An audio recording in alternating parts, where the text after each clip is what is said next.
नमस्कार, स्वागत है आपका द लोकमंच न्यूज में और मैं हूं आपके साथ वैष्णवी शर्मा। गोंडा के कोतवाली देहात थाना क्षेत्र में बहन की मौत के मुकदमे की पैरवी कर रहे भाई को अगवा कर उसके साथ मारपीट की गई। आपको बता दें, इलाज के लिए व्यक्ति को जिला अस्पताल में भर्ती कराया गया, जहां व्यक्ति की हालत गंभीर बताई जा रही है। बताया जा रहा है कि कोतवाली देहात थाना क्षेत्र के बहर बुलंद पीडिया गाँव के निवासी को दोपहर में अगवा कर लिया गया था, जिसके बाद दोनों हाथ पैर बांधकर मुंह में कपड़ा ठूसकर गाँव में ही गन्ने के खेत में फेंक दिया। वहीं काफी देर बाद जब व्यक्ति घर नहीं लौटा तो परिजन उसकी खोजबीन में लग गए, जिसके बाद मंगलवार देर शाम को कुछ लोगों ने व्यक्ति की सूचना परिजनों को दी। वहीं आनन फानन में परिजनों ने पुलिस को सूचना देकर घायल को इलाज के लिए भर्ती करवाया, जिसके बाद पुलिस ने मामला दर्ज कर कार्रवाई शुरू कर दी है।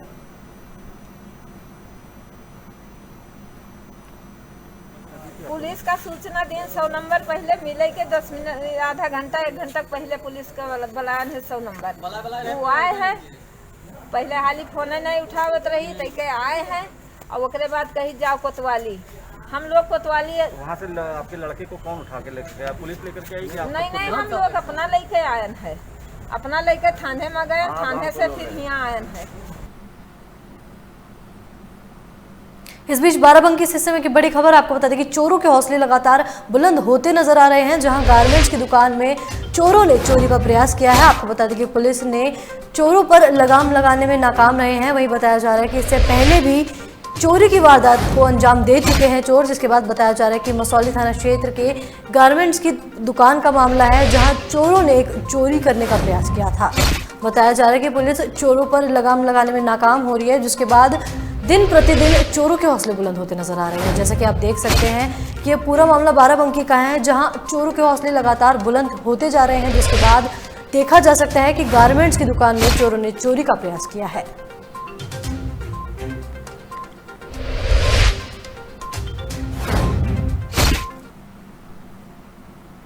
कानपुर में कोरोना काल के चलते लगभग 6 महीने से बंद चल रहे धार्मिक स्थलों को कानपुर में खोलने की इजाजत मिल गई है। आपको बता दें, ये फैसला जिलाधिकारी की बैठक में लिया गया। वहीं कानपुर के कलेक्ट्रेट सभागार में जिलाधिकारी के साथ कानपुर में प्रमुख संतों ने बैठक की। आपको बता दें, इस बैठक में कानपुर के सभी धार्मिक स्थलों को खोलने का फैसला लिया गया। वहीं फैसले में धार्मिक स्थलों में 100 से ज्यादा लोगों के जाने की अनुमति नहीं होगी। साथ ही कोरोना के नियमों का पालन करते हुए धार्मिक स्थलों को खोला जाएगा।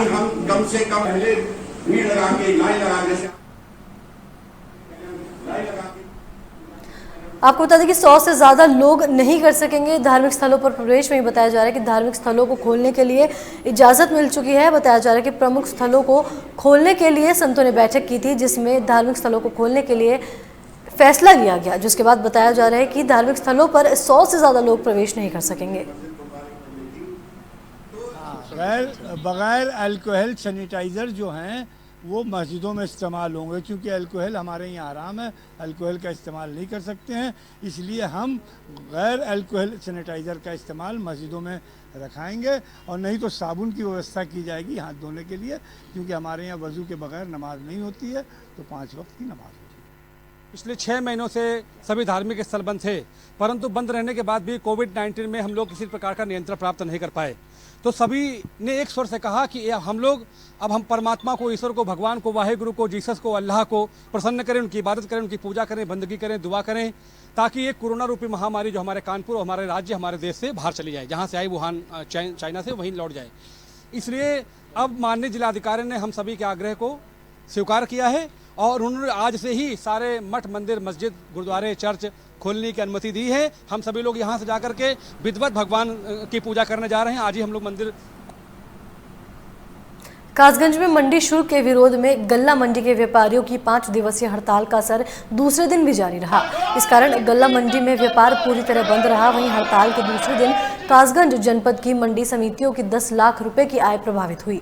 साथ ही किसान को अपनी उपज बेचने में भी परेशानी हुई। आपको बता दें कि गल्ला व्यापार मंडल के नेता अनिल महेश्वरी और उद्योग व्यापार मंडल के नेता सतीश गुप्ता, अखिलेश अग्रवाल के नेतृत्व में आड़तों को बंद रखकर मंडी शुल्क को हटाए जाने की मांग पर अड़े हुए हैं। वहीं गल्ला व्यापारी अनिल महेश्वरी ने कहा कि केंद्र सरकार ने मंडी परिसर को छोड़कर सभी जगह मंडी शुल्क समाप्त कर दिए हैं, लेकिन किसान को उनकी उपज का सही मूल्य देने वाले मंडी स्थलों में कार्यरत व्यापारियों से अभी तक 2.5% के हिसाब से मंडी शुल्क लिया जा रहा है।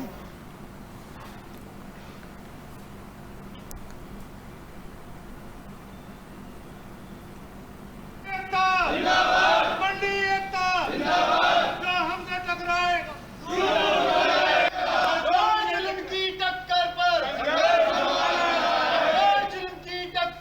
सरकार ने मंडी शुल्क और मंडी लाइसेंस दोनों समाप्त कर दिए। हमें उम्मीद थी कि प्रदेश सरकार भी इस काम को करेगी, मगर प्रदेश सरकार ने इसको न करके मंडी शुल्क 2.5% और लाइसेंस प्रणाली लागू रहने दी, केवल उस क्षेत्र में जो मंडी परिसर के अंदर है, और जो मंडी परिसर के बाहर है वहाँ कोई न लाइसेंस की आवश्यकता है और न ही मंडी शुल्क पर कोई टैक्स लगेगा। इसके विरोध में हमने पहले धरना प्रदर्शन 1 दिन का किया, फिर 3 दिन की बंदी की, और फिर भी हमारी मांग नहीं मानी तो हमने 21 तारीख से लेकर 26 तारीख तक पूरे प्रदेश बंद का आह्वान किया है। और आज दावे के साथ कह सकता हूँ कि प्रदेश की 100% मंडियाँ 26 तक बंद रहेंगी, और सरकार ने अगर हमारी फिर भी बात नहीं मानी तो हम 26 के बाद किसी भी दिन अनिश्चितकालीन हड़ताल पर जा सकते हैं। इस समय की बड़ी खबर हमीरपुर से। आपको बता दें कि महात्मा बुद्ध की प्रतिमा को स्थापित किया जाएगा, जहां बताया जा रहा है कि लखनऊ और महोबा के मूर्तिकारों ने डेरा डाल दिया है, जिसके बाद अगले महीने तक महात्मा बुद्ध की प्रतिमा बनकर तैयार कर दी जाएगी। आपको बता दें कि अम्बेडकर पार्क में स्थित की जाएगी महात्मा बुद्ध की प्रतिमा। वहीं आपको बता दें कि लखनऊ और महोबा के मूर्तिकारों ने डेरा डाला है, जिसके बाद बताया जा रहा है कि महात्मा बुद्ध की प्रतिमा को स्थापित किया जाएगा। वहीं आपको बता दें कि अगले महीने तक महात्मा बुद्ध की प्रतिमा बनकर तैयार हो जाएगी, जिसके बाद अम्बेडकर पार्क में महात्मा बुद्ध की प्रतिमा को स्थापित किया जाएगा।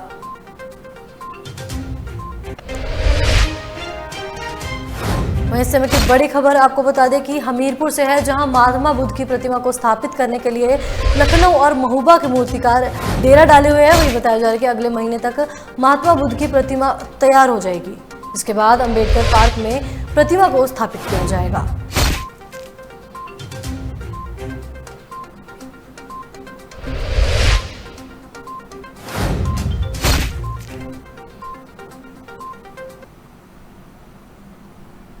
इस समय की बड़ी खबर लखनऊ से। आपको बता दें कि पुलिस कमिश्नरेट की बड़ी कार्रवाई की गई है, जहां मुख्तार अंसारी सहित अन्य गैंग पर पुलिस की नजर थी। वहीं बताया जा रहा है कि गैंग के कुर्गे पर पुलिस ने बड़ी कार्रवाई की है, जिसके बाद सीपी लखनऊ सुजीत पांडे का बयान सामने आया है। आपको बता दें कि 42 जगहों पर छापेमारी की गई, वहीं 11 आरोपियों को अरेस्ट किया गया। आपको बता दें कि 21 को हिरासत में लिया गया है, जिसके बाद आरोपियों से पूछताछ जारी है।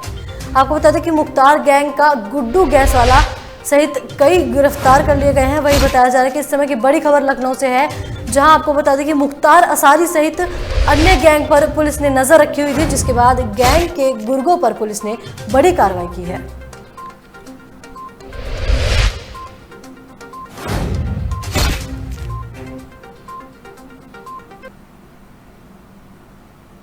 सीएम योगी आदित्यनाथ के लखनऊ आवास पर बुधवार सुबह भारतीय किसान यूनियन के अध्यक्ष राकेश टिकैत बातचीत करने पहुंचे। इस दौरान सीएम से मुलाकात करने गए प्रतिनिधिमंडल में शामिल राकेश टिकैत ने दिल्ली मेरठ एक्सप्रेस वे और किसान अध्यक्ष से जुड़े मुद्दों पर अपनी मांगे रखी। उन्होंने सीएम से कहा कि किसानों के साथ अन्याय हो रहा है। आपको बता दें कि सीएम के साथ हुई चर्चा के बाद किसानों के प्रदर्शन और उनकी मांग का कोई समाधान नहीं निकला।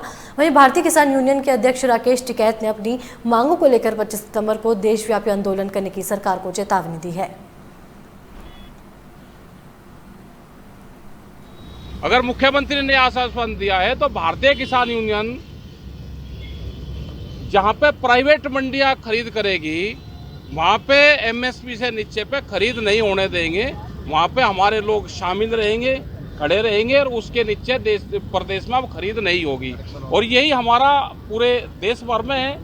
हम भारत सरकार से भी यही चाहते हैं कि देश में एमएसपी से नीचे पे खरीद ना हो। जो नया विधेयक लेके आ रहे हैं या तो विधेयक ये वापसी जाए सरकार ले, और नहीं तो एमएसपी एक बड़ा सवाल है, उसके नीचे पे खरीद ना हो। ये एक हमारा बड़ा सवाल है।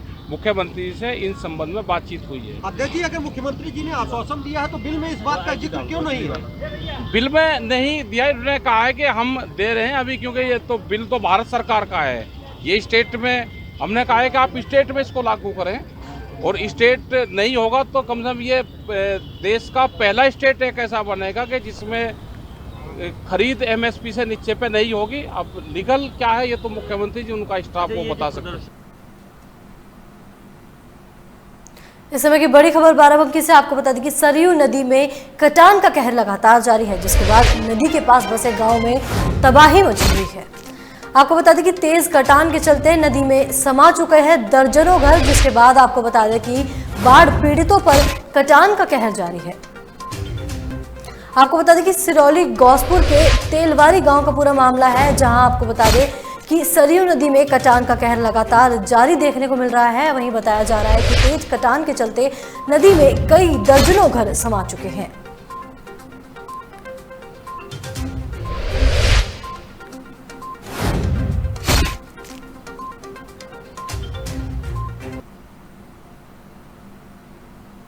उत्तर प्रदेश की राजधानी लखनऊ में गांधी प्रतिमा के पास नागरिक एकता पार्टी ने स्कूल प्रबंधकों और सरकार के खिलाफ विरोध प्रदर्शन किया।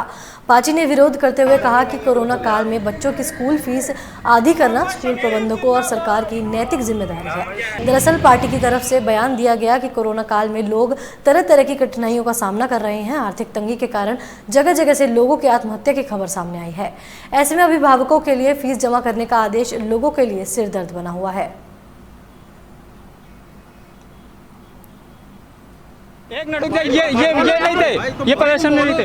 हम लोग स्कूल फीस को माफ को लेकर हम लोगों ने जिलाधिकारी महोदय और पुलिस आयुक्त को ये वो दे के सूचना हम लोग प्रदर्शन करने आए थे और हम लोग प्रदर्शन कर भी नहीं पाए थे। पुलिस ने अरेस्ट कर लिया है। ये योगी की तानाशाही हमेशा हुआ दबाने काम करते हैं। इस बुलेटिन में फिलहाल इतना ही। तमाम खबरों के लिए देखते रहिए द लोकमंच न्यूज। नमस्कार।